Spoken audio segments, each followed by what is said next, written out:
I'm a Program and Policy Analyst with the Bureau of Apprenticeship Standards with Wisconsin's Department of Workforce Development.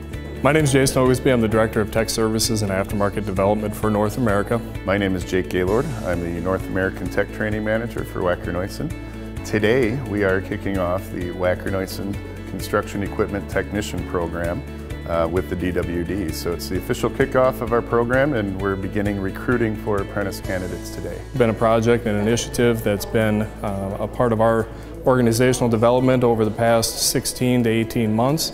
And prior to that, we've been talking about it with our dealer council for approximately 2.5 to 3 years.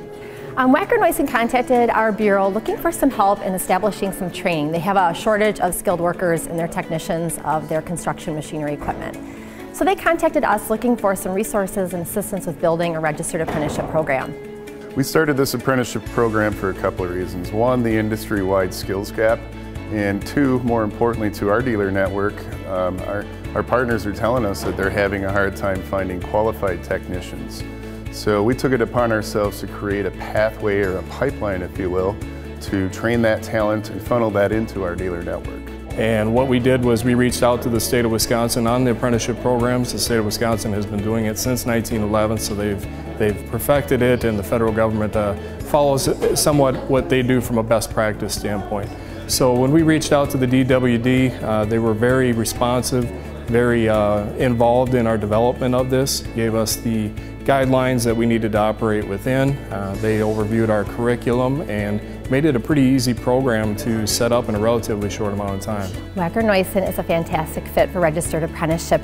They have keyed in on an area where we need more skilled workers, and they're going to be providing that training and that pipeline for industries to have those skilled workers. I think one of the best things that an apprentice can expect from this program is to get a world-class, highly skilled education with little or no debt incurred. So what that means is when they enter this contract with an employer, they are guaranteed different wage scales. From day one, they start earning while they're learning. Whether it be on the job with a mentor or here in our training center, they will be getting paid that wage. Approximately every 1,700 hours, that wage increases at a scale of $3.55 per hour. So they're progressively learning, they're progressively making more money, and there's very little debt incurred to them. Myself, I'm focusing as a veteran on the veterans that we can possibly place into this program as they transition as well. The apprenticeship program is somewhat unique with the veterans because of their experience. So being a member of the oversight committee, we can also take their experience and we can also apply that and give credit towards their advancement through the program. This was a fantastic event. We're very proud to be partnering with Wacker Neuson on this new endeavor into a new registered apprenticeship program. I'd like to thank Liz Push from the DWD, Jen Rent, Kyle Brandemule, and Brian Malka from Kohler Engines, Mark Rzeznik from WCTC, and all of my colleagues at Wacker Neuson that have helped make the program and the kickoff event successful today.